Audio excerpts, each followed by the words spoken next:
Meus queridos, a Bíblia diz em Apocalipse capítulo 1, versículo 3, está escrito o seguinte: bem-aventurado aquele que lê, e bem-aventurados os que ouvem as palavras desta profecia e guardam as coisas que nela estão escritas, porque o tempo está próximo.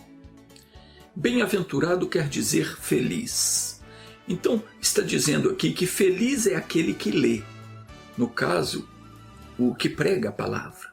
E felizes os que ouvem e guardam o que ouviram.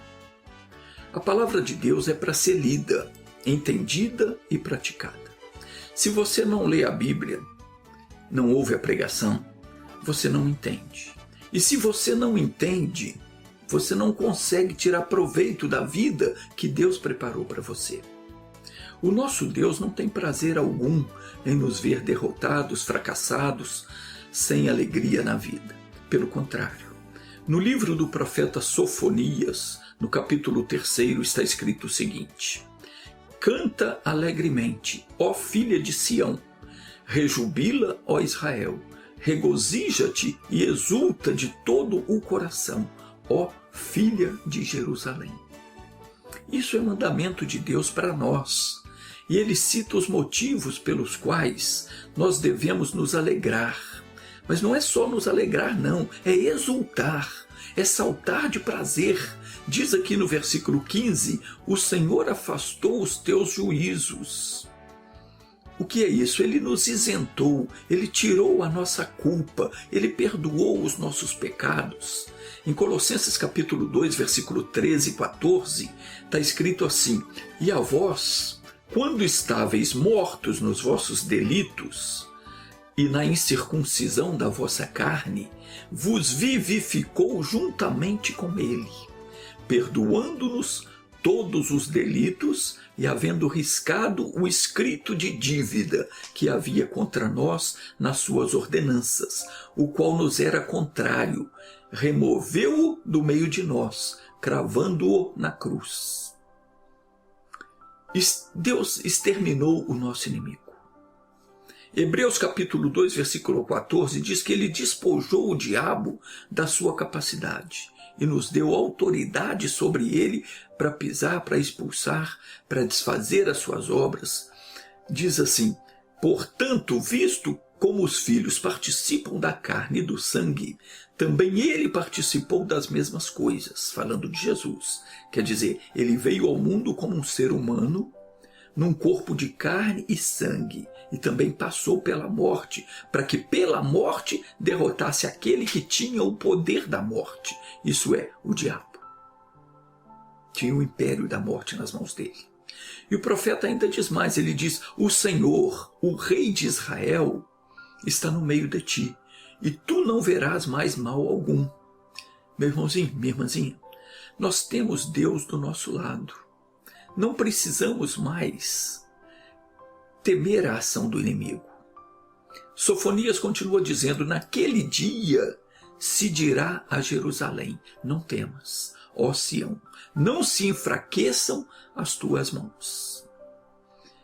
Infelizmente, muitos ainda estão temendo o inimigo. A pessoa pode até não dizer, ela pode até falar: não, eu não tenho medo de nada.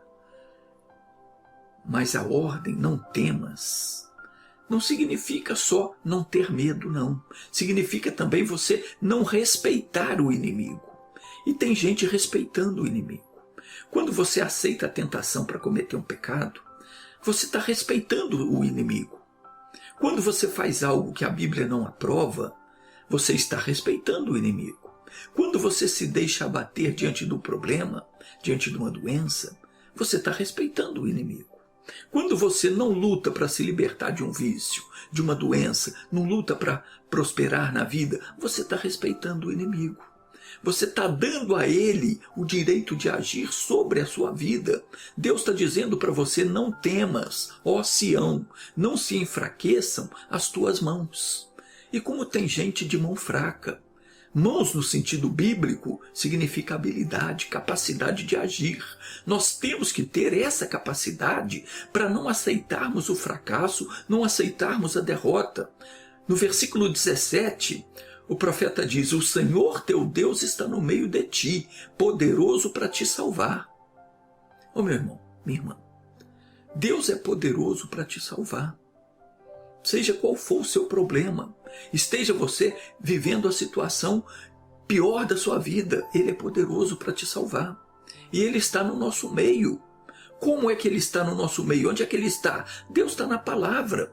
Jesus é a palavra que Deus nos faz entender, ela é poderosa para nos salvar e para resolver todos os nossos problemas.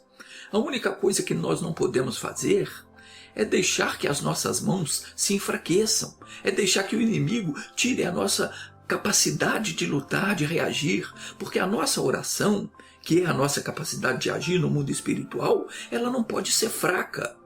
Nós não podemos orar e aceitar ficar sem resposta. Está escrito que se você se mostrar fraco no dia da angústia, a tua força será pequena. Então você não pode aceitar ficar sem uma resposta. Deus prometeu responder às nossas orações. Está escrito em Jeremias, capítulo 33, no versículo 3, clama a mim e responder-te-ei, e anunciar-te-ei coisas grandes e ocultas que não sabes. Essa é a palavra dele. Ele não pode deixar de cumprir, e não deixa. Se você tem orado, tem clamado e Deus não está respondendo, não deixe de clamar, porque o erro não está em Deus. Procure se examinar e ver se você está falhando em alguma coisa. Peça a Ele, Ele vai te mostrar. Agora, não aceite o silêncio de Deus. Você tem que ser respondido, porque é promessa dele. Ele disse: clama a mim e responder-te-ei. Ele há de cumprir o que ele falou. Se você não desistir, continuar lutando em oração, a resposta virá. Eu não sei por que às vezes a resposta demora, mas uma coisa você pode ter certeza: ela vem. Jesus contou uma parábola a respeito de uma viúva que não abriu mão da sua causa, e ela foi atendida. E olha que a luta dela nem era com Deus, não, era com um homem, um juiz que não respeitava ninguém.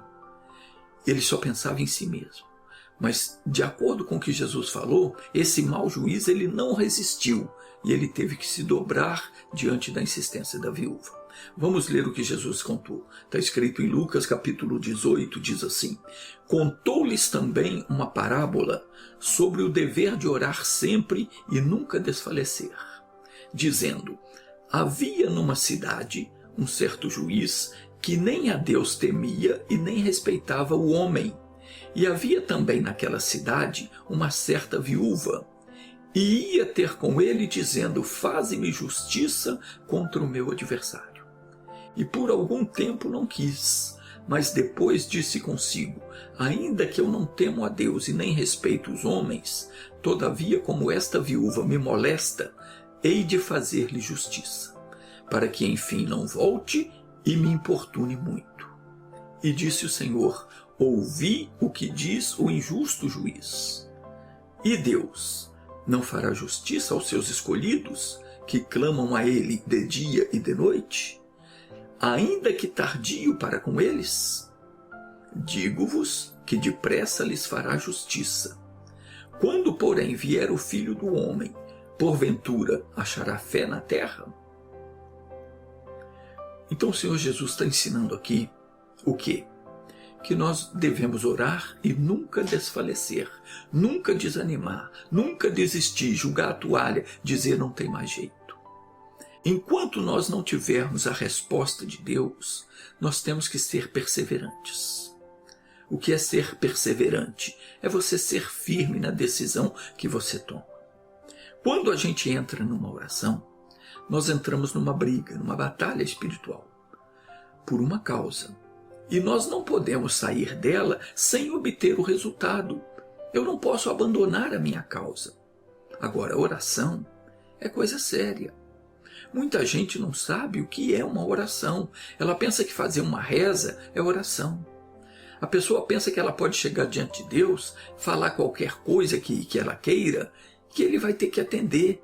E na verdade você pode até fazer isso, mas se a sua oração não tiver um fundamento bíblico, Deus não tem obrigação nenhuma de te atender. A nossa oração, se você quer fazer uma oração e ter resposta, a sua oração tem que ter um fundamento bíblico, tem que estar fundamentada na palavra de Deus. Aconteceu uma certa vez que Jesus estava na Galileia, próximo do lago de Genezaré, e ele avistou Pedro, Tiago e João, que eram pescadores. Isso antes de Jesus chamá-los para serem discípulos. E aqueles homens estavam lavando as redes. Isso está lá em Lucas, no capítulo 5, versículo 3 ao 6, diz assim: E entrando num dos barcos, que era o de Simão Pedro, pediu-lhe que o afastasse um pouco da terra, e assentando-se, ensinava do barco a multidão. E quando acabou de falar, disse a Simão: Faze-te ao mar alto, e lançai as vossas redes para pescar. E respondendo Simão disse-lhe: Mestre, havendo trabalhado toda a noite, nada apanhamos, mas sobre a tua palavra lançarei a rede. E fazendo assim, colheram uma grande quantidade de peixes, e rompia-se-lhes a rede. Então preste atenção nesse ensinamento. Isso não foi colocado na Bíblia por acaso. Tudo que está na Bíblia é lição para nós. E se nós prestarmos atenção no que Deus ensina, nós seremos vencedores. Porque nós vamos saber como agir no mundo espiritual. E é lá que nós resolvemos as batalhas. É lá que se resolve tudo que se passa no nosso meio físico hoje. Observe que Jesus disse ao Simão Pedro: Faze-te ao mar alto. Quer dizer, vai para onde as águas são mais profundas. E quando chegar lá, então você lança a sua rede para pescar. Preste atenção nesse ensinamento. Meus irmãos, nós temos que nos aprofundar mais na nossa comunhão com Deus. Nós temos que buscar mais a Deus, dedicar mais tempo para ler a Bíblia, para orar. Nós temos que ir para onde as águas são mais profundas. Águas, no sentido bíblico, representam o mundo espiritual. Nós temos que nos aprofundar mais no Espírito. Temos que nos envolver mais com Deus. Quanto mais perto de Deus você chegar, mais bênção você vai receber. Não pensa você que você já fez tudo o que você podia fazer para resolver a sua situação. Pedro era um pescador experiente. Ele era um profissional. E mesmo assim ele foi humilde bastante para obedecer o que Jesus ensinou ele a fazer. Ele havia trabalhado a noite toda e não conseguiu pescar nem um peixinho. Eles estavam lavando a rede, não tinha nada. Eram pescadores profissionais. Mas quando Jesus falou para ele: vai para o mar alto, quer dizer, vai lá para o meio do mar, onde as águas são mais profundas, e lança a tua rede para pescar, ele obedeceu. Ele disse: Mestre, havendo trabalhado a noite toda, nada apanhamos, mas sobre a tua palavra lançarei a rede. Quer dizer, já que o Senhor está falando, eu vou fazer o que o Senhor está falando. E aí tem outro ensinamento. Se eu quero fisgar o peixe, isso é a minha bênção, eu tenho que lançar minha rede sobre a palavra de Deus, ou seja, eu tenho que orar de acordo com a revelação que Deus me dá. Eu tenho que tomar por base aquela promessa. Por exemplo, a pessoa está doente, ela tem que clamar a Deus citando a profecia, a palavra, que diz que ela já foi curada pelas feridas de Jesus. E tem que exigir o cumprimento dessa promessa. Ela tem que lembrar que Jesus foi na cruz e morreu no lugar dela. Ela não tem que morrer mais, muito menos enferma. Ela tem agora que viver para a glória de Deus. Então, é uma declaração que você tem que fazer na sua oração, porque está de acordo com a palavra. É aquilo que Deus falou tem que se cumprir. O que está escrito tem que se cumprir e se cumpre. Então, você tem que pegar uma base na palavra de Deus para resolver a sua situação e não abrir mão da resposta. Porque quando Pedro fez o que Jesus falou, ele lançou a rede, ele foi lá, obedeceu, foi no alto mar e lançar a rede. Quando ele fez isso, o que aconteceu? Colheram uma grande quantidade de peixes, mais até do que ele precisava. A Bíblia diz que Deus é poderoso para fazer muito mais, além daquilo que nós pedimos ou pensamos. Se nós agirmos conforme Deus ensina, quer dizer, se nós orarmos com base naquilo que a palavra dele nos revela, pode ter certeza, nós seremos respondidos. Então, está escrito, não se enfraqueçam as suas mãos. Não desista da tua oração. Não aceite o silêncio de Deus. Lembra do Bartimeu, o cego? Ele não aceitou o silêncio de Jesus. Marcos capítulo 10, versículo 46 ao 52. Quanto mais eles advertiam para que ele se calasse, mais ele gritava: Jesus, filho de Davi, tem misericórdia de mim. E ele não se calou até que Jesus o atendeu. E Jesus então perguntou para ele: o que você quer que eu te faça? E ele respondeu: que eu possa enxergar. E Jesus falou para ele o quê? Vai, a tua fé te salvou. Note que não foi a fé de Jesus e nem foi a oração de Jesus que curou ele. Foi a fé dele próprio. E a persistência dele em não aceitar que Jesus não lhe atendesse. Foram estas coisas que fizeram com que ele fosse curado. Guarde essa lição. Aprenda a fazer a oração que vai mudar a sua vida, que vai resolver o seu problema. Busque na Bíblia uma declaração de Deus a respeito do seu problema. Procure uma base para a sua oração. Quando você encontrar, segure e ore, não abra mão do que Deus prometeu para você. Porque Jesus nos garantiu o quê? Que tudo quanto pedirmos em seu nome, o Pai nos concederá. Então entenda que pedir em nome de Jesus é pedir o que a palavra de Deus revela que nos pertence. É determinar o cumprimento daquilo que Deus nos prometeu. É falar de acordo com o que o Senhor Jesus nos autorizou a falar. Então faça isso, não desista. Não dê a luta por terminada enquanto a resposta não vir. E também não aceite o quê? Vitória pela metade. Porque o nosso Deus, ele é todo poderoso. Observe que Davi não se contentou apenas em derrubar o gigante. Mas depois de o ter derrubado, o Davi lhe cortou a cabeça com a sua própria espada. É assim que nós devemos travar a batalha contra o nosso inimigo. Nós não podemos desistir da luta enquanto ela não for 100% vencida e o inimigo totalmente exterminado. Deixa eu orar com você agora. Senhor Deus, está escrito que feliz é a pessoa que lê e que ouve as tuas palavras.